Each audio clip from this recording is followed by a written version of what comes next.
of somebody to do something. Ability of somebody to do something. That means that somebody is capable of doing something.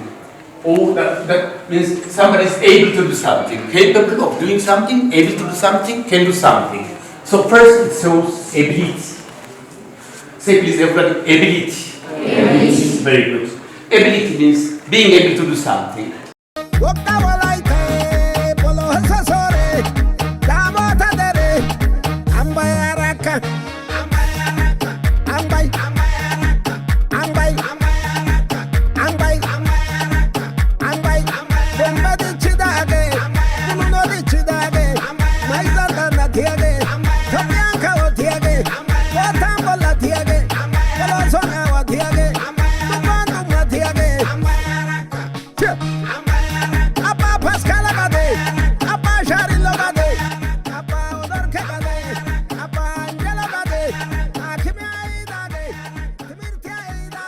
ሰላም እንደምን ቆያችሁ ውድ ተመልካቾቻችን።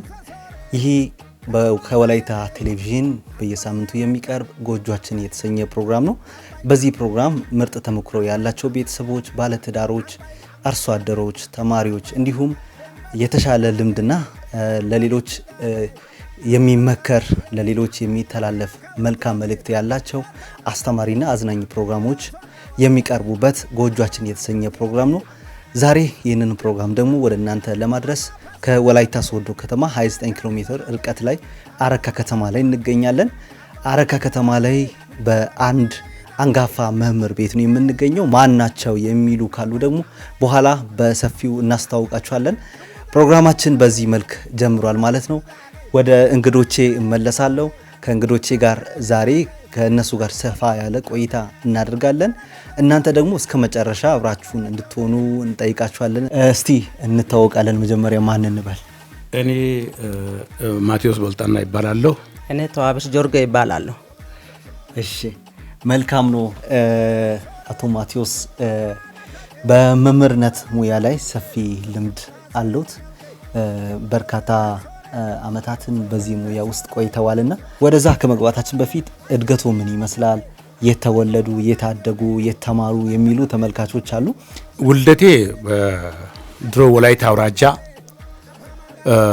ቦሎሶ ወረዳ ውስጥ አፋማ ባንጫ ቀበሌ አንዴና በሚባል መንደር ውስጥ ነው።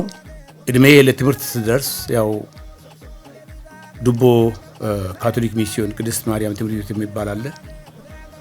እዛ ከፊደል ጀምሮ ያው እስከ 8ኛ ክፍል ድረስ ዱቦ ነው የተማርኩት። ቀጥሎ ከ9 እስከ 12 ባለው የትምህርት ደረጃ ጊዜን ያሳለፍኩት ማለት የተማርኩት በሶዶ ከፍተኛ ሁለተኛ ደረጃ ነው። ይሄም ማለት በ1956 ዱቦ ገብቼ ፊደል ጀምሬ እጄ በ1965 ዓመተ ምህረት 8ኛ ክፍል ያን ጊዜ ብሔራዊ ፈተና ሆኖ ክልላዊ ቢባልም ያን ጊዜ ብሔራዊ ነው። ያንን ተፈትኜ ጥሩ ውጤት በማምጣት አረካ ሃይ ስኩል 1966 ዓመተ ምህረት ገብቼው እስከ 12ኛ ድረስ አረካ ነው የተማርኩት። እስከ 7ኛ ድረስ በቤቴ ከወላጆቼ ጋር ሆኜ ነው የተማርኩት። እስከ 8ኛ ክፍል ጀምሮ ግን ካቶሊክ ሚስዮን ነው ያስተማረኝ። በእርግጥ አስታውሳቸዋለሁ እስካሁን ድረስ 65 ዓመተ ምህረት ዱቦ ካቶሊክ ሚስዮን ሰሚናሪ ሆኜ ነበር 8ኛ ክፍል ያስተማሩኝ። ከዛ ከ9 ጀምሮ ያለውንም ጭምር እዛው ካቶሊክ ሚስዮን ነው ያስተማረኝ። በእውነቱ ጥሩ ሰዎች አሉ አባቶቼ። ፋዘር ጂኖ በተለይ ለወላይታ ልዩ አይነት ፍቅርና ውለታ አለው። በስፖርት በኩል በሊባቶችም በኩል በትምህርትም ብዙ ነገር ሰርቷል ፋዘር ጂኖ። ሌሎችም ቄሶች እንደዚሁ በመንፈሳዊነት ብቻ ሳይወሰኑ በልማትም በኩል ከባድ ስራ ሰርተዋል። እስካሁን ድረስ ባለውለታ ናቸው። ሁላችን እንደምናውቀው ያን ዱቦ ነው ሆስፒታል የመሰለ ትልቅ ሆስፒታል፣ ትምህርት ቤት ዱቦ ትምህርት ቤት አንጋፋ ከጥንት ጀምሮ ያለ ትምህርት ቤት ሁሉ የሰሩት እነሱ ናቸው። እና እኔንም ደግሞ አስተምሮ እንኳን ከዛ በኋላ ሶዶ ከቆየው በኋላ ለገዳም ትምህርት አዲስ አበባ ቅዱስ ፍራንሲስኮ ጉለሌ ክፍለ ከተማ ሄጄ ከነሱ ጋር ብዙ ጊዜ ኖሬ ቋንቋቸውን አስተምረው ትምህርታቸውን አስተምረው ብዙ ረድተውኛል። እስከዚህ ድረስ ያደረሱኝ እነሱ ናቸው። በእርግጥ በአንዳንድ ሁኔታዎች ከነሱ ተለይቼም ቢሆን እስካሁን ለኔ ባለውለታ ናቸው እና አስተዳደገ ይመስላል። መምህርነት ላይ 38 ዓመት ቆይቻለሁ የሚል ሀሳብ ቅድም ሲሰጡኝ ነበርና መምህርነትን መጀመሪያ ፈልጎ ነው የገቡት? መርጠው ወደው ነው የገቡት ወይስ እንዲሁ በአጋጣሚ የሆነ ነገር ነው? ከሆነ ደግሞ ሙያ ውስጥ ከገቡ በኋላ ደግሞ እንዴት አገኙ መምህርነት ሙያ? እንግዲህ መጀመሪያ እንዳልኩኝ ጉለሌ ከተማ ከካቶሊክ ሚስዮን ከቆየው በኋላ እነሱም ስረዱኝ በኋላ ትንሽ ስራም እንዳስፈለገኝ አውቀው የገዳም ኑሮ ደግሞ ከለቀቁኝ በኋላ እነሱ ራሳቸው እኔ ቤት ገብቼ ምንም ስራ ሳይኖር ስለሚቀረኝ እነሱ ናቸው ራሳቸው እኔ መጀመሪያ እዛው የቀጠሩኝ። መጀመሪያ ገዳም ስራ ከገዳም ወጥቼ ባዶ ቤት እንዳልገባ እንጀራ ሰጡኝ እነሱ ናቸው። ከዛ እነሱ ያስገለግሉኝ የሰራው ሳለሁ ቀስ በቀስ እነሱ ዘንድ ሲቆይ ደረጃዬንም ሳሻሽል ምናምን በቃ ወደ መንግስት ተዛወርኩኝና የመንግስት ቅጥር ሆንኩኝ። በዛ ሁሉ ታዲያ አሁንም ደግሞ ወደ ኋላ መለስ ሊበልና እነ ፋዘር ጂኖ ሁሉ ወደ መንግስትም በኩል እንዲገባ ደረጃዬን እንዳሻሽል በርታ አይዞ እያሉ በትምህርትም በኩል የቀረውን ትምህርት እኔም እንድጨርስ እንድማር በሁሉም ነገር ረድቶኛል። ኮሌጅ ሁሉ ሲገባ ዩኒቨርሲቲ ሁሉ ሲገባ በዛ ሁሉ ደግፎኛል፣ ጥሮውኛል። በእውነቱ ባለውለታ ናቸው። እኔ ከዛ ከገዳም ኑሮ ከወጣው በኋላ እነሱ እንግዲህ ቤት ከምትገባ ብለው መጀመሪያ የቀጠሉኝ እነሱ ናቸው። በእነሱ ተንተርሼ ነው ወደ መንግስት የመጣሁት። እስቲ በዚህ ሙያ ውስጥ ገብተው የት አገለገሉ? መነሻ ከየት ጀመረ? አሁንስ ደግሞ የት ነው? አሁን ያሉበት ሁኔታ ደግሞ ምን ይመስላል? ምን ሁኔታ ላይ ያሉት በዚህ ሰዓት? ከአዲስ አበባ ጉለሌ ፍራንሲስኮ ገዳም ለተወሰኑ ዓመታት ከቆየው በኋላ መጥቼ ደግሞ ያው ስራዬን መምህርነት በእነሱ በኩል ጀምሬ መጀመሪያ ወደ መንግስትም ከተዛወርኩ በኋላ ዱቦ ነው የሰራሁት። መጀመሪያ በሰርቪስ መልክ ለነሱ ጋር ሰርቻለሁ በእነሱ ደሞዝ፣ በካቶሊክ ሚስዮን ደሞዝ።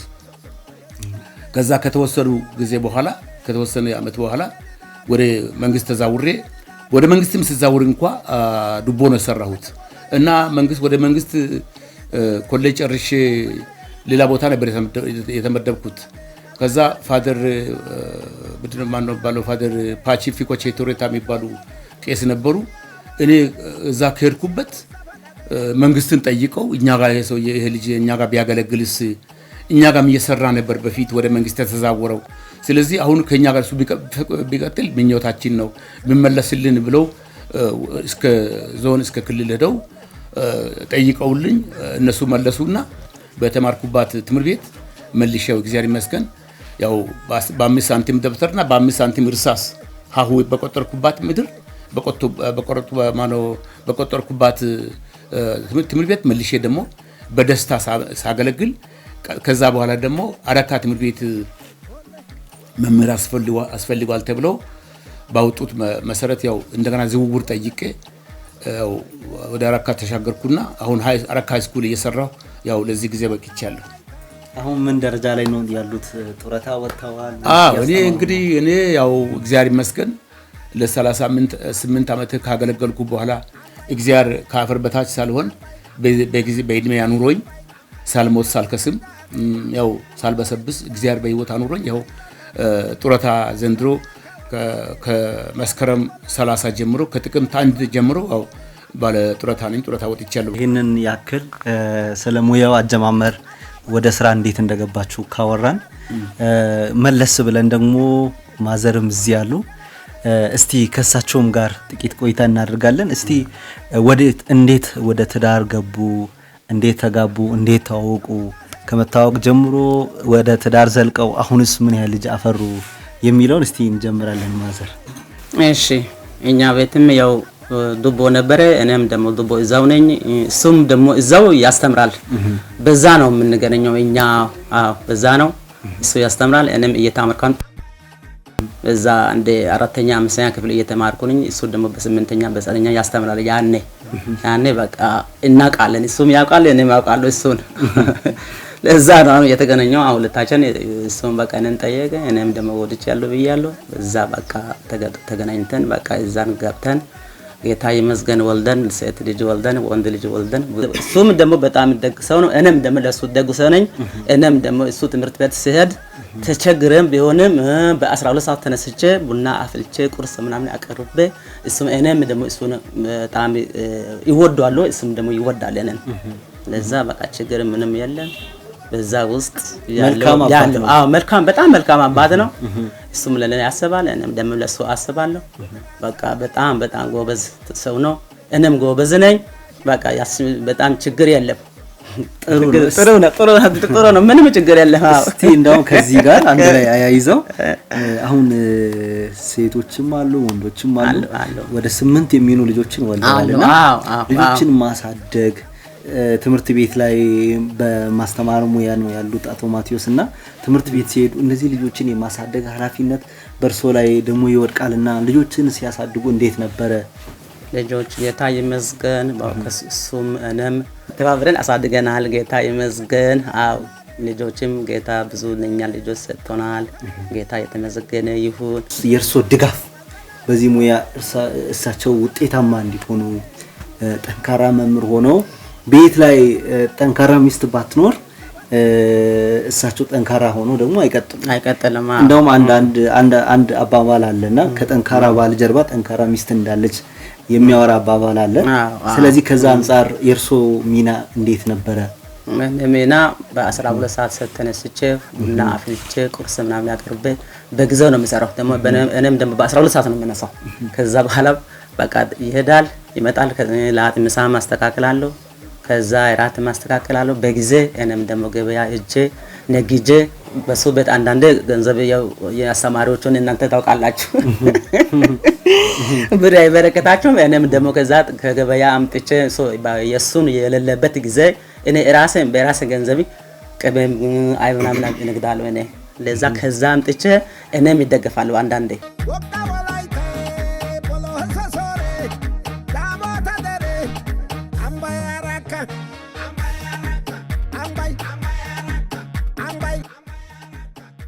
መምህርነት ሙያ ላይ ብዙ አመት አስቆጥረዋል ብዙ አገልግለዋል ብዙ ትውልድ አፍርተዋል በርሶ የተማሩ በተለይ አረካ ከተማ ላይ ብዙ ወጣቶች አሉ በዚህ ሰዓት በተለያዩ ቦታዎች ላይ በመንግስት ስራ በግል ስራ በተለያዩ ተቋማት በመንግስታዊ ባልሆኑ ተቋማትም ያገለገሉ ያሉ ብዙ ትውልዶች አሉ እስቲ ካስተማሩ ተማሪዎች መካከል የሚያስታውሱት በደንብ የሚያስታውሱት በዚህ ሰዓት ካለ ቢነግሩን እኔ እንግዲህ ያው ምኑ ቅጡ ይታወቃል ብዙ አስተምሬያለሁ እኔ ምኑ ቅጡ እንግዲህ እኔ ማስታውሰው ብዙ ሰው ነው እኔ ያስተማርኳቸው ብዙ ናቸው ልጅ በርግጥ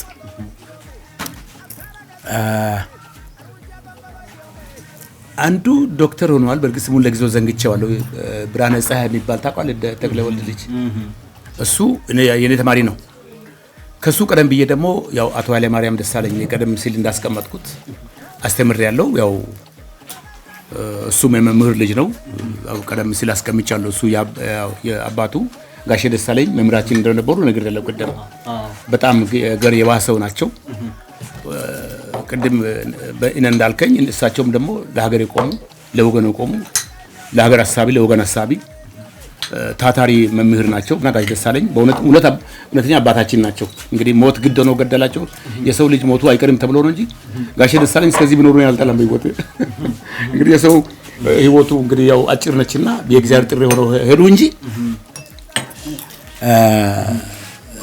እኛ ራሳችን የእሳቸው ውጤት ነን በአንድ በኩል የጋሼ ደሳለኝ ውጤት ነን ስለዚህ ያው እኔ ማስታውሳቸው አሉ ኃይለ ማርያም አንዱ ነው ቀደም ሲል እንዳስቀመጥኩ እንግሊዝ የሱ ነገር ቀደም ሲል አንስቼ ያለው ያው ቁም ነገረኛ ነው ኃይለ ማርያም ከልጅነቱ ጀምሮ ቁም ነገረኛ ነው አዋቂ ነው ልጅም ቢሆን በልጅነቱ የልጅም አዋቂ ነበር አሁን እግዚአብሔር ደግሞ ያሳደገው ይሄን ደረጃ አድርሶ ኢትዮጵያን የመሰለች ሀገር መርቶ የኢትዮጵያ የሀገራችን መሪ ነበር እንግዲህ ያው የኔ ተማሪ ሀገር ሲመራ እኔ እኮ ያን ጊዜ ሁሉ እኮ በቴሌቪዥን ሳየው ይሄ ልጅ እኮ የኔ ተማሪ ነው አለው ለሰው ሁሉ አሳያለሁ ይሄ ልጅ እኮ የኔ ተማሪ ነው ኃይለ ማርያም ይሁት ይኸውልህ የኔ ተማሪ ይላል እስከነባቱ ይነግራል ለሰዎች እንግዲህ እና ምንድነው ደስ ብሎኝ ነው የምለው ምክንያቱም የስራዬም ውጤት ነው የአሻራዬ ውጤት ነው እንግዲህ አሻራ ኑር ያለው ማለት ነው በኃይለ ማርያም ላይ ኃይለ ማርያምን በግንባር ቀደም አስታውሳለሁ ጠቅላይ ሚኒስትራችን ነበሩ። ልጄ የሆነው እኔ ያስተምረው ጠቅላይ ሚኒስትር ሲሆን ደግሞ ደስም የሚል ነገር ነው። ዶክተር ብርሃነ ፀሐይ የተክለ ወልድ ተክለ ማርያም ልጅ የኔ ተማሪ ነው። በጣም ደስ ይለኛል። ደግሞ እነዚህ ሁለቱም እግዚአብሔር ባርካቸው ናቸው። የተክለ ወልድም ልጅ በጣም አሪፍ ልጅ ነው፣ ጎበዝ ልጅ ነው። ልጅነቱ ጀምሮ ወደፊት ሰው እንደሚሆኑ የሚታወቁ ናቸው። በልጅነታቸው እነሱ ልጅ ሆነው እያሉ እኮ ተምነናል እኛ። መምህር እኮ ተማሪን በክፉም ያመዋል በመጥፎም ያመዋል አይደል እንዴ? እኛ ሲናማቸው ፕሬዲክት ያደረግን የኛ ፕሬዲክሽን ምን ነበረ? ጥሩ ሰው እንደሚሆን ነው። እነዛ ብዙ ልጆች እኛ ፕሬዲክት አድርገናል። ከኃይለ ማርያም ጀምሮ ከብርሃነ ፀሐይ ጀምሮ ብዙ ተማሪዎችን ብዙ ሰዎች ልጆቻችን ፕሬዲክት አድርገናቸዋል። እኛ ፕሬዲክት ያደረግናቸው ልጆች ሁሉ ጥሩ ቦታ ይዘዋል። ለምሳሌ እንደነቀ ዳንሳ የሚባል አለ እዚህ በመንግስት መስሪያ ቤቶች እየሰራ አሁን ምን ፊልድ እንዳለ አላቅም እንጂ አለ። መምህራን ከኛ ጋር ሃይ ስኩል የሚሰሩ መምህራን አሉ። ዱቦ ሃይ ስኩል ለምሳሌ እኔ ያስተምርኳቸው ልጆች ከኔ ጋር ተመልሶ የሚሰሩት አሉ። ግን በግንባር ቀደም እኔ ማስታውሳቸው እናት ዋለ ማርያም፣ እነ ዶክተር ብርሃነ ፀሐይ፣ ሌሎችም በሀገር ከፍተኛ ሚና የተጫወቱት ከሀገር መሪነት እስከ ከዶክተር እስከ ሀገር መሪነት ለኢትዮጵያ ሕዝብ ከፍተኛ ኮንትሪቢዩሽን ያደረጉት አክቲቭ ሲቲዝንስ እስካሁን አስታውሳቸዋለሁ። እኔም የእርሶ ተማሪ ነበርኩኝ በአጋጣሚና ተማሪዎች ብዙ ጊዜ እንግሊዝኛ መምህር ማቴዎስ ብሎ ስለ እርሶ ጉብዝና፣ ስለ ትምህርት አሰጣጥ መልካምነት በደንብ ሲያወሩ ሰማለሁ። እንደውም ያ ብቻ ሳይሆን በጣም ማስታውሰው ልክ ትምህርት ሲጀምር የእንግሊዝኛ መምህር ማን ነው ተብሎ የእንግሊዝኛ መምህር አይተው እርሶ ወዳሉበት ሺፍት የሚያደርጉ ተማሪዎችን፣ ክፍል የሚያስቀይሩ፣ ሴክሽን የሚያስቀይሩ ተማሪዎችን አስተውዬ ያውቃለሁና ምንድነው ምን ለየት ያለ ነገር አለ? እንዲሁ እርሶ የሚያስታውሱት የእርሶ ዝግጅት ነው? ለምንድነው ተማሪዎችስ እንደዚህ የሚሆኑት? እስቲ ምን ያስባሉ? ልጆች ልክ ናቸው። ለምን ይሰራሉ? እኔ ደግሞ ምንድነው እኔ ያለኝ አስተያየት አሳሳብ እኔ ሰዎቹ ያደኩባቸው ሰዎች ሲሪየስ ናቸው። እነዚህ ፈረንጆች አስተምረውኛል። ስለዚህ እኔ አሁን የሰዓት ቫልዩ ያውቃሉ ፈረንጆች። እኛ አበሾች ብናቅም ከአበሾች የበለጠ ያውቃሉ ፈረንጆች የሰዓት ቫልዩ። ታይም ኢዝ ጎልድ የሚል አባባል ከነሱ ነው ወጣው። ስለዚህ ታይም ጎልድ መሆኑ አውቄ እኔ ከስራ ሰዓቴ 5 ደቂቃ እንድትሰበር እንድትበጠስ አልፈልግም፣ እንድትሸርፍ አልፈልግም። እና ሰዓቴን አሁን ሳስተምሩ እንኳን ሰዓቴን አልበድልም፣ ተማሪን አልቀጣቸውም፣ አልውልም፣ ደቂቃዎችን ሁሉ ማለት አላሸርፍም። እና ለዚህ ነው ተማሪ ስሰራም ደግሞ ያለኝን አቅም ሁሉ ተጠቅሜ ነው የምሰራው። እውቀቴን ሳልደብቅ በማስተምረው ትምህርት ሄዶ በትውልዱ አእምሮ ኢንካልኬት እንዲሆን እንድሰርጽ በሚል ነው እንግዲህ ተዘጋጅቼ ነው የሚሄደው። እግዚአብሔር ይመስገን አንብቤ ነው የሚሄደው። አጥንቼ ራሴም አዘጋጅቼ በዝግጅት ነው የሚሄደው።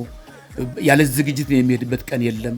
አላረፍድም፣ አልውልም። እግዚአብሔር ይመስገን። እስካሁን ደግሞ እኔ እግዚአብሔርን ማመሰግነው ከበሽታ የተነሳ አንድ ቀን ከትምህርት ቤት አልዋልኩ።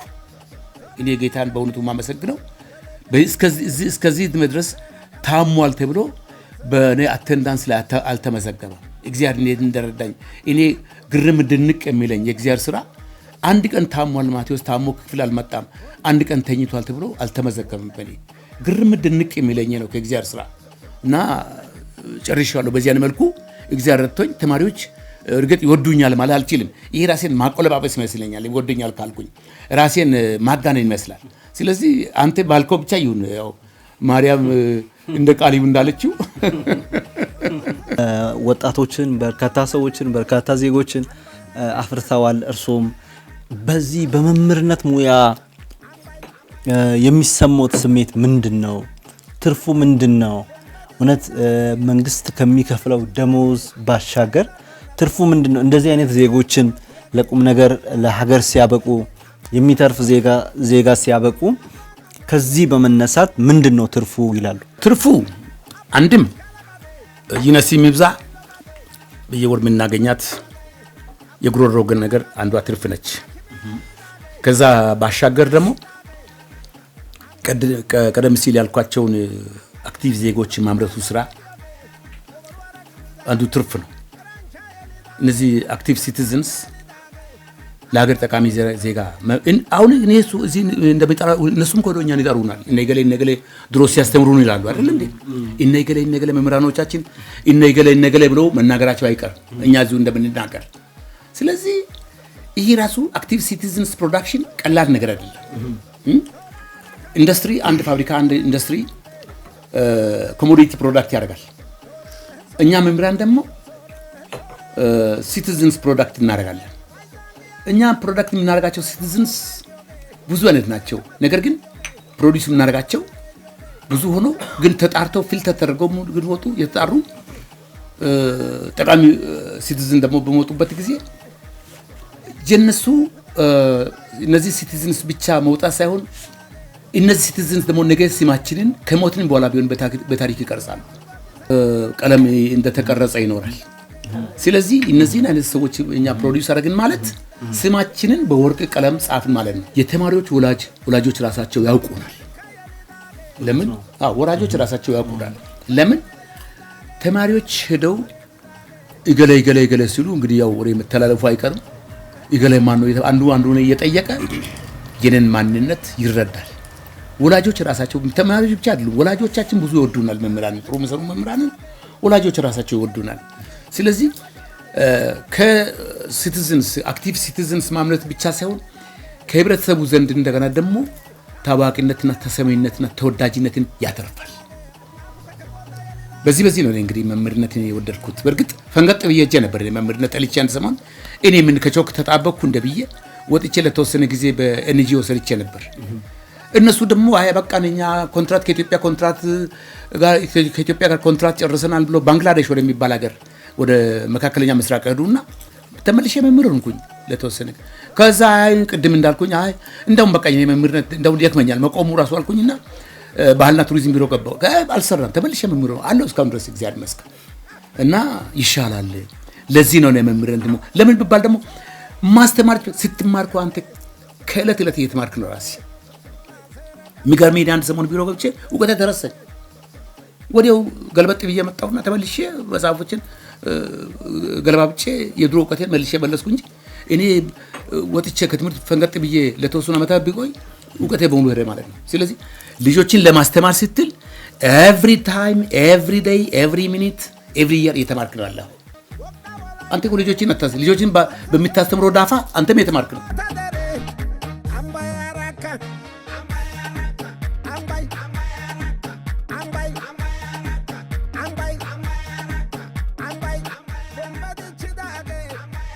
ተመልካቾች በመምህር ማቴዎስ ቤት ያለን ቆይታ እንደቀጠለ ነው። አሁን ደግሞ ከልጆቻቸው ጋር ትንሽ ቆይታ እናደርጋለን። እናንተ አብራችሁ እንድትሆኑ እንጠይቃለን። እስቲ ወደ መጀመሪያዋ ልጅ እንሄዳለን። ስሜ ማሪያ ማቴዎስ ይባላለሁ። ያው መጀመሪያ ልጅ ነኝ። ምን አይነት አባት ናቸው? እስቲ ጋሼ እንግዲህ ያው እኛ ቤት ያው ጋሼ ብለን ነው የምንጠራው እና ጋሼ በጣም ጎበዝ ነው። ትምህርት ቤት ራሱ ሲያስተምር እንዲያውም እሱ አሁን እዚህ ካስተማረ 3ኛ ክላስ ይሰማል እና በጣም ከፍ አድርጎ ነው ድምጹን ራሱ ማለት በውስጡ ያለው ነው የሚያስተምረው እና ሰው ሁሉ እንደሱ ጎበዝ ቢሆን አይጣላም። በቃ እንደሱ እውቀት ይዘው እንደዚህ በቃ በጣም ቢሄድ በጣም ደስ ይለዋልና እንዲያውም አንዳንዴ እኛ ቤት መተን ጋሼ አንተ ቀስ ብለህ አታስተምርም እንዴ ሌላ ክላሶችን እኮ ይረብሻል እንላለን እና እንደዛ ሲል እኛን ደግሞ ይቆጣል። እሱ እንደዛ አይነን አትበሉ ይላል። አይደብቅም በውስጡ ያለው ነገር በጣም ያስተምራል። ያለው ነገር በጣም ያስተምራልና እንደውም ትዝ ይለኛል አንዳንድ ቀን ከሱ ጋር መንገድ ምናምን ስንሄድ እንደውም ሰው አይለቁም ጋሼን። ጋሼ በጣም እኮ አንተን እንወዳለን፣ በቃ እንደዚህ ባንተ ብዙ ተምረናል፣ ብዙ ነገር ያየነው ነገር አለ ምናምን ብለው እንደውም እኔና ኢትዬ አንዳንዴ ከሰው ጋር ለመሄድ በጣም እንትን ይላል። ምክንያቱም ሰዎች በቃ እሱን አይለቁም በጣም ስለሚወዱ ጋሼ እያሉ በቃ 1-5 ደቂቃ ቆመን እንጠብቃለን፣ 1-2 ደቂቃ ቆመን እንጠብቃለን። በቃ ሰው ሰላም እያለ እሱን እንደውም አይለቅም። እንደውም ትዝ ይለኛል ህፃን ሆኜ አውቃለሁ። እንደውም አግዳሚ ሁሉ ሰርተው እዚህ ራሱ ግቢ ውስጥ ያስተምራል። ትርፍ ሰዓት ማለት ነው ቲቶራል ትርፍ ጊዜ ያኔ 3 ብር ነው 4 ብር ነው ብዙም ትዝ አይለኝም፣ ግን አውቃለሁ በቃ ብዙ ተማሪዎች መጥተው እዚህ ግቢ ውስጥ ይማራሉ። በቃ ይማሩ እውቀት በቃ ከኔ በላይ እንዲያውም ያገኙ በማለት ጠዋት እዛ ያስተምራል፣ ከሰዓትም ያስተምራል። ከዛ በተረፈ ደግሞ ማታ ደግሞ እዚህ ይማራሉ ልጆች እና መጀመሪያ እዚህ ቤት ውስጥ ነው የሚማሩት። ከዛ ብዛታቸው በጣም ሰፊ ሆነና ደግሞ እዚህ ውጪ አግዳም ከራሱ ሰርተው ማለት ነው ከራሱ ሰርተው አግዳም ሁሉ ሰርተው ወንድ ሴት ሳይቀር ይማራሉ። ብዙ ልጆች በቃ እውነት ጋሼ እያሉ በቃ እንዲሁ ጎንበስ ብሎ ነው እሱ ሰላም ይሉትና ያው ጋሼ እንግዲህ አባቴ ስለሆነ አይደለም፣ በጣም ሰውን ይወዳል፣ በጣም ሰውን ያከብራል፣ በጣም ያስተምራል። እውነት በጣም ጋሼን በጣም ወደዋለሁ። እድሜ አሁንም ጌታ እንግዲህ ይስጠው ይላለሁ። ስሜ ሲሳይ ይባላል እና አራተኛ ልጃቸው ነኝ እና አባቴን የሚገልጽበት እኔ ቃላት ያጥሩኛል እና ምንድነው ከራሱ ጥቅም ከሱ ጥቅም ይልቅ ሌላው ሰው ጥቅም የሚያስቀድም አባት ነውና በቃ እንደዚህ ብዬ ለመግለጽ እንትን ይለኛል። ምንድነው በጣም ነው የሚዘጋጀው ክላስ ከመሄዱ በፊት ያ መጀመሪያም እሱ ገልጾ ይሆናል። በቃ ቀን ማታ አይልም፣ ቀን አይልም፣ ይጽፋል፣ ያነባል። በጣም ነው የሚዘጋጀውና ሌሎች አስተማሪዎች እኮ እና ያየናቸው ነውና ብዙዎች እየቀለዱ እየፎገሩ ነውና አንተ ምንድነው ላንተ ወይስ ለብቻ አይከፈልም አንተ ይሄዳል ምንድነው ብዬ ሁሌ ከሱ ጋር የሚጨቃጨቅበት ሞመንት አለ። ሁሉ ጊዜ ጧት ሄደና ከሰዓት መጥቶ ምሳ እንኳን ሳይበላ የሆነ ነገር እንኳን ሳይቀምስ ማለት ነው ከዛ ቁጭ ብሎ መጽሐፍ ማንበብ መገላበጥ ይጀምራል።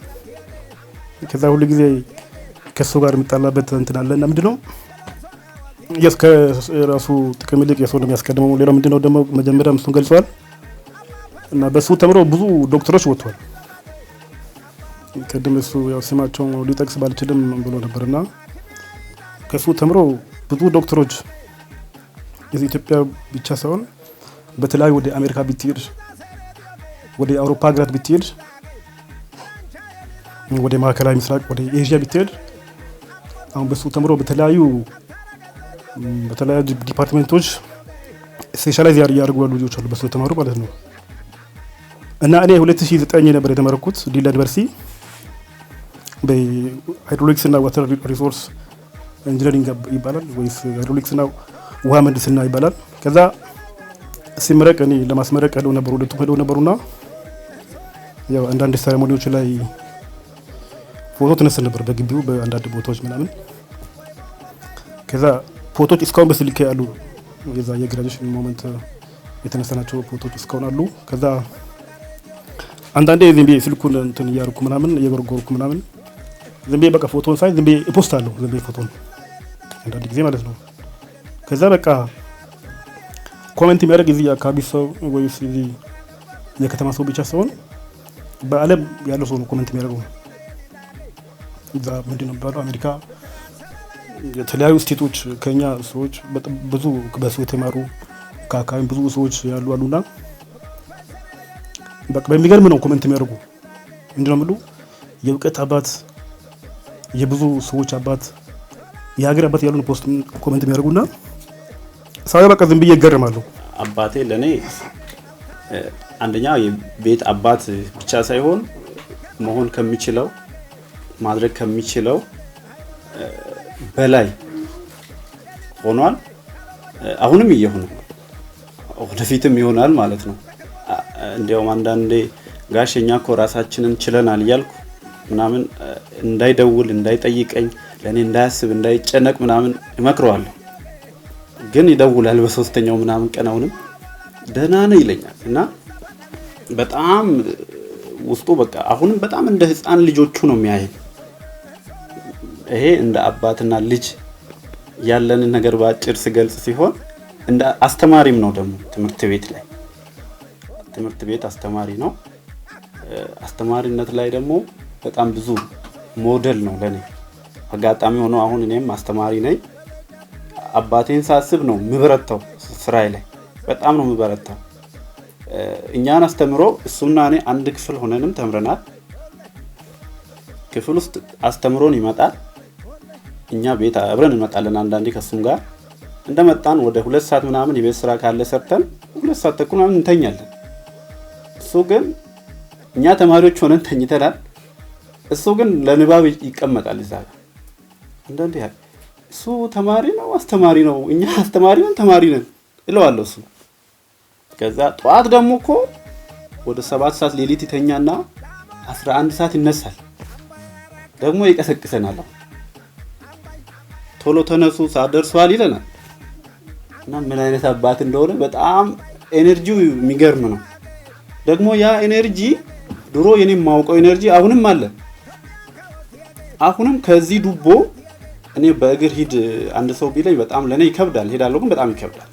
በየጧቱ ቲዩቶሪያል ካለ ደግሞ 11 ሰዓት ይነሳል፣ 12 ሰዓት ይሄዳል በጧቱ በእግር። እንደ ወንድሜ እንዳለው ሞተር ምናምን ብዙ አይወድም። በቃ በእግር ነው የሚሄደው። ዛሬ እንዲያውም በሞተር እንዲሄድ በትግል በቃ በክርክር አሳምኘዋለሁ። አይወድም። ያ ምንድነው አቅሙን ያምንበታል። አላረጀውም ይላል። እና በዛ በጣም የሚገርም አባት ነው። ሲያስተምር ደግሞ አባቴ የት ነው የሚያስተምረው የስንተኞችን ነው የሚያስተምረው ብሎ ሰው ቢጠይቀኝ አላቅም። ማንንም ነው የሚያስተምረው። ኬጂ እዚህ ጋር ፊደል የቆጠረ ልጅ አውቃለሁ። ኬጂ እዚህ ቤት መጥቶ ቲዩቶሪያል ብቻውን አንድ ሰው ብሎ እኮ እንትን አይልም። ለብቻ ሆኖ አንድ አቢቲ ነው አቡሽ የሚባል እዚያ አለ ከተማ ውስጥ። እዚህ ሲያስተምረው ነበር ኤ ቢ ሲ ዲ ያለ መጻም። ትላልቆቹ ደግሞ የመጀመሪያ ዲግሪ ዩኒቨርሲቲ የሚማሩ አሉ። እነሱም ጋሽማቲ እዚች ጋር አሳይመንት እየሰራን ፕሮጀክት እየሰራን ይላሉ፣ ይመጣሉ። እዚህ ሰሌዳ አለኛ ቤት አሁንም ሰሌዳው አለ። በዛ ሰሌዳውን እንጃው ሬዲ እናደርጋለን። አረንጅ አድርገን ቀለም ቀባብተን ምናምን አጥቁረን ነው የምንጠብቀው። እንደ ተማሪ ቁጭ ብለው ይማራሉ፣ ትላልቅ አባቶች ማለት ነው። ከሰዓት ደግሞ ወይም ማታ 9ኛ ይመጣል፣ 10ኛ 12ኛ ድሮ ማለት ነው ቲዩቶሪያል እዚህ ግቢ ውስጥ ነው። ከዛ ደግሞ በነጋታው 12 ሰዓት ግቢ ስራውን ይሄዳል ቲዩቶሪያል ካለ። ማታ ደግሞ እዛ የኛ ቲዩቶሪያል ሌላ አለ መደበኛው። እኔ በዛ ሰሞን ያ 15 16 ዓመት ነው ያ ከሆነ እና በዛ ጊዜ የነበረውን ኤነርጂ አሁንም አባቴ እንዴት ሳስቴን እንዳደረገው አላውቅም። በጣም ጀግና ነው። ቅድም ትላንትና ምናምን ጋሼ እዚህ እንግዳ ይመጣል ምናምን የሚባል ነገር ምንድነው አልኩ። ኦኬ ኢንተርቪው እኔን እኮ እንግዳ ምናምን ይመጣል ሰምቻለሁ እና ኦኬ ታዲያ እንደዛ ከሆነ ነገ ክላስ ትቀጣለህ እንዴ አልኩ። አውቄ ነው የጠየቅኩት እንዴው ለማወቅ። እኔ አሁን ቢሆን ወይም ወጣት እንደዚህ አይነት ዘመናዊ መምህር ቢሆን አሪፍ ምክንያት ነው ይሄ ለመቅረት ከስራ። ግን አይ እዛ ሂጄ እዚህ ቶሎ ደርሳለሁ አላስፈቅድም።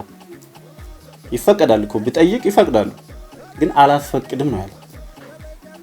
እና እኔ የሚገርም አባት ነው፣ ጥሩ አባት ነው፣ ሞዴል አባት ነው፣ ሞዴል አስተማሪ ነው። ለተማሪዎች ደግሞ ሞዴል መምህር ነው። ለአስተማሪዎችም ሞዴል መምህር ነው።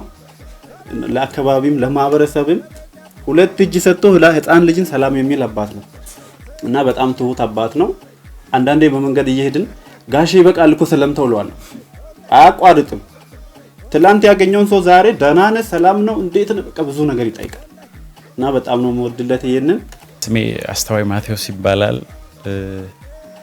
ስለ አባቴ የምለው ነገር ያው እያንዳንዱ ሰው እንግዲህ በእያንዳንዱ ሰው ውስጥ እግዚአብሔር ያስቀመጠው ዩኒክ የሆነ ነገር አለ እና ያው ዛሬ ስለ አባቴ እንዳወራ እድል ስላገኘው እኔ ምለው አለኝ። በነገሮች ላይ አኪዩሬሲ ማለት ሻርፕ የሆነ ነገር መፈለጉ በሁሉም ነገር አንዳንድ ነገሮችን ሰዎች ሞክረው ሳይችሉ ሲቀሩ ሸፋፍነው ምናምን ያልፋሉና በፍጹም አያልፍም። ምንም ይሁን ምን ነገሮችን በጣም አብጠርጥሮ ማወቅና ተማሪዎችም አውቀው እንዲያልፉ የመፈለግ ነገሩን አይበታለሁ። ለምሳሌ ክፍል ውስጥ ፕሮናንሲዬሽን በትክክል አንድን ቃል አንድ ተማሪ ካልጠራ በቃ የግድ መጥራት አለበት ነው፣ እንደምንም ጠርቶ ነው የሚያልፈውና እንደዚህ አይነት ሌላው በማህበረሰባዊም ህይወት ያለው ቅድም ወንድሜ አንስቷል። ትህትናው ሰውን ሰላም ሲል ራሱ ሁሌ የሚጠቀማት አንድ ቃል አለች፣ ታይሽሌ ይላልና እደነቅበታለሁ። አንዳንድ ጊዜ ትህትናው ዝቅ ብሎ ወንድም ሴትም ሰው ሁሉ የሚያሳየው ትህትና በጣም ልዩ ነው። ስለዚህ እንግዲህ እንደዚህ አይነት አባት ስላለኝ በጣም እድለኛ ነኝ። ቀሪ ዘመኑን ጌታ ይባርክለት እላለሁ። አመሰግናለሁ።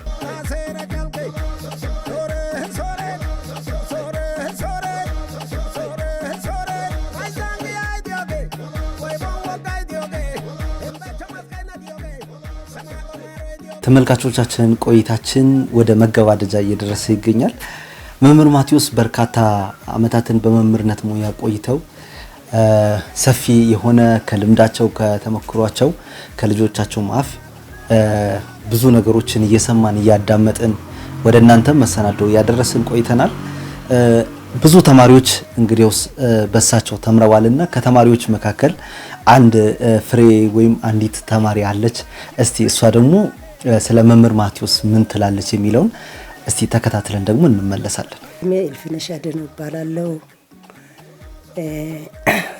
አስተማሪያችን ማቴዎስ ቦልጣና ሲባል አገር ያወቀ ነው እንጂ በእኔ የሚመት ተነግሮ የሚያልቅ አይደለም። ደስ የሚለኝ ምንድነው ታሪክ ላይ እንደዚህ አጋጣሚ አግኝተን ጋሼ እንዲቁጭ ብሎ ይሄ ያንሳል ነው የሚለው ብዙ ሰዎችን እግዚአብሔር ይመስገን እድሜ ሰጥቶ በቃኛ ሃይ ስኩልም ሆነ ሌላ ሀገርም ቢሆን በእንግሊዘኛ ስም ሲጠራ ያለ እሱ ስም አይጠራ። ዩኒቨርሲቲ ስንሄድም እንግሊዘኛ ባወራነው ቁጥር ሁሉ ጋሼ ነው ሰዎች የሚያወሩት እና አስመስሎ ለመናገር ሐሳብ የለውም። ለሱ ያልገባው ነገር ቢሆን ዲክሽነሪ ይዞ ለመውሰድ ይሄዳል። ዱቦ ተምሬያለሁ በሱ 8ኛውንም 7ኛውንም የራሱ ዳቦ ከነው ያሉ የሱን ትልቅ መጽሐፍ ያመጣል። ያለ መጽሐፍ ዝም ብሎ በልቦ ዝም ብሎ ያወቀውን ብሎ አያስተምርም። ትንሽ ግር ስካለው መጽሐፎችን አምጥቶ በእኛ ፊት አስቀምጦ ያ መጽሐፍ ገልብጦ ነው እንጂ አስተማሪ ተማሪ አያቅም ብሎ ያልሆነ ነገር ተናግሮ ያልፋል። ይህ አይነት ልምድ የለም። መጽሐፍ ጋር ነው ህይወቱን የሚያሳልፈው። ለኛ ለሀገራችንም እውነቴ ነው የሚለው እንደዚህ አይነት ሰዎችን አበርታታችሁ አይታችሁ በመጠየቃችሁ እጅግ አድርጌ አመሰግናለሁ። እኔ ቤተሰብ ነኝ። መምህር ማቴዎስ ማለት ያው አማቼ ነው፣ የእህቴ ባለቤት ማለት ነው። እነዚህ ልጆችን በትህትና ይዘው እነዚህን አስተምሮ የወግ የማድረግ አድርሰው የልጅ ልጅ አይተው አይደለም ከዚህ በላይ ረጅም እድሜ መምህር ማቴዎስ ይኖራሉ የሚል ግምት አለ። ደግሞ በክርስትና ህይወታቸውም እጅግ ጠንካራ ናቸው። እንደ ቤተሰብ እኔ አሁን አባቴ በህይወት የሉም። ነገር ግን አባቴ የስጋ አባቴ በህይወት ባይኖሩ እኔ አሁን ካሳደገኝ አባቴ አብልጬ የማየው መምህር ማቴዎስን ትልቅ ሰው ናቸው። ሌላው እዚህ በቦሎሶ ሶሬ ወረዳ አረካ ከተማ አስተዳደር አልፎ ወላይታን አጠቃላይ ወላይታን ማለት ይችላል መምህር ማቴዎስ ቦልጣናን የማያውቅ ሰው የለም። በሱ ተምሮ የተሻለ ደረጃ ደርሰው አገር እስከ መምራት ድረስ የደረሱ ሰዎች በሱ ተምረዋል። ደግሞ ያንን እኮ ሌሎችም አድርገዋል፣ ብዙዎች አድርገዋል። ግን ለየት የሚያደርገው ባህሪ ምንድነው? የእንግሊዘኛ ቋንቋ ኪሎታቸው ከዚህ አልፎ ተሻግሮ የሚፈለግ ነው። ጡረታ ይወጣሉ ሲባል እጅግ ያለቀስኩበት ነው። እውነቴን ነው የምለው። አሁን ልጆች እዚህ ጋር ኢንተርቪው ሲደረጉ አንዳንድ ነገሮችን ሲመልሱ እኔ እዛ ጋር ቁጭ ብዬ ሳለቅስ ነበር። ምክንያቱም ይሄ ሰው ጡረታ ሲወጣ አንድ ቀን አሰብኩኝ በራሴ። ወይኔ አልኩኝ፣ ጡረታ የሚወጣ አይምሮ አልኩ። ወይኔ ጡረታ የሚወጣ አይምሮ። ይሄንን አይምሮ እንደ አዲስ ሪቪው አድርጎ ወደ ስራ ማስገባት ነበረበት። እንደ መንግስት እንደ ራሴ ነው ማስበው። እውነቴን ነው የምለው። ቤት መቅረት የማይገባ አይምሮ ነው ያለው። እግዚአብሔር አምላክ ይባርክለት እንጂ በጣም ከባድ ነው። በእርግጥ ከጡረታ በኋላ ከእርጅና በኋላ ስራውን ዲቴል ገብቶ ህዝብን ማገልገል አይቻልም አይደለም። ይሄ ኢናቢሊቲ አይደለም፣ በጣም ይቻላል። ግን መምህር ማቴዎስን እኔ መግለጽ የሚችልባቸው ብዙ እንትኖችም ስላሉ ያንን ደግሞ አሁን በእናንተ ፊት እንትንላለሁ አይደለም ተገልጸው አያልቅም የሳቸው ነገር። አሁን ያላቸው ነገር ምንድነው? እውነቴን ነው የምለው፣ እነዚህ ልጆቹ ናቸው። በቃ መምህር ማቴዎስ አሁን የሚያገኙት ደሞዝ ሰው የዕለት ጉርሱን ያው እግዚአብሔር ይመግበዋል አይደለ? ሰው ይሄንን አይደለም። አሁን እሳቸውም ለተነሱበት ዓላማ ቆርጦ ለተነሱበት ዓላማ እጅግ ቁርጠኛ ናቸው። ግን አሁን ያላቸው ሀብት ምንድነው? ይህን ያክል ህዝብ አገልግለው ይህን ያክል ለአገር የሚሆኑ ሰዎችን አፍርተው መምህር ማቴዎስ አሁን ያላቸው ነገር ምንድነው ቢባል ቤታቸውን አሁን እናንተ ስታዩ ያለውን ነገር ኢንቫይሮንመንቱን እናንተ ስታጠኑ እንደዚህ የሰራ ሰው ባይመስሉ እንኳንስ ትልቅ አሴት ናቸው እነዚህ ልጆች በእውነት ነገ እነዚህ ልጆችን ከመምህር ማቴዎስ ደረጃ ባለፈ ደረጃ ላይ እነዚህ ልጆችን እንፈልጋቸዋለን። እናንተን ደግሞ የወላይታ ቲቪ ሐሳቤን ሳጠቃልል በጣም የማመሰግነው ደስ የሚለኝ ነገር የዛሬ 3 እና 4 ቀን ያለቀስኩትን ሐሳብ ይዛችሁ ነው እናንተ ብቅ ያላችሁት። እንዲህ አይነት ሰው ወላይታ ውስጥ መኖሩ እናንተ ደግሞ እንዲህ አይነት ሰው ባለበት ቦታ እስከ ቤቱ ድረስ ደርሳችሁ ይሄን ማውጣት መቻላችሁ ወላይታን ቲቪ እኔ በጣም ላደንቃችሁ ወዳለሁ። እውነት ተረስቶ ቀርቶ ነበር እንደ መምህር ማቴዎስ ቦልጠና አሁንም ቢሆን ለአገር እጅግ ከፍተኛ አስተዋጽኦ ያበረከቱ ሰዎች ነገር ግን ተረስተው የቀሩ ሰዎች አሉ። ሊታዩ ይገባል፣ ሊወጡ ይገባል፣ በህዝብ አይን ሊገቡ ይገባል። አሁን ሞር የሚጨነቁ ሰዎች ወይኔ መምህር ማቴዎስን እኮ እንደው እንደዚህ በሚዲያ አይተን መምህር እንዲበረታታ መንግስት ለመምህር የሆነ ነገር እንደው እንዲያደርግ ሌሎቹ ተስፋ ቆርጦ አሁን የመምህር ህይወት እያሉ የራሳቸውን ሙያ በራሳቸው አቅልለው መሬት ላይ ጥሎ ተስፋ እየቆረጡ ያሉ ብዙ ሰዎች አሉ። ለነዛ ይሄ ትልቅ ትምህርት ነው የሚሆን። ተመልካቾች ይህ ጎጆአችን የተሰኘ ፕሮግራማችን ነው። በአረካ ከተማ በጎጆአችን መሰናዶ ላይ በመምህር ማቴዎስ ቦልጠና ቤት ላይ ተገኝተን መምህር ማቴዎስ የነበራቸውን ልምድ ሰፊ ልምድ እንዲሁም ተመክሯቸውን የህይወት ልምዳቸውን በሰፊው ወደ እናንተ ስናደርስ ቆይታ አድርገናል። ፕሮግራማችን ወደ መጨረሻ ደርሷል። ልንሰናበት ነው። እንዲሁ ስንሰናበት ደግሞ አንድ መልእክት ልናስተላልፍ እንወዳለን። መምህር ማቴዎስና ሌሎችም እንደነ መምህር ማቴዎስ የመሳሰሉ ጠንካራ የሀገር ባለውለታዎች ትውልድን በማፍራት የድርሻቸውን የተወጡ በርካታ መምህራን አሉ። መንግስት ደግሞ መምህራንን ሊመለከት ሊጎበኛቸው ይገባል የሚል መልእክት አለን። ፕሮግራማችን የተከታተላችሁትን ይመስላል። ከቀሪ ወላይታ ቴሌቪዥን ፕሮግራሞች ጋር ሰናይ ጊዜ እንዲሆንላችሁ እንመኛለን።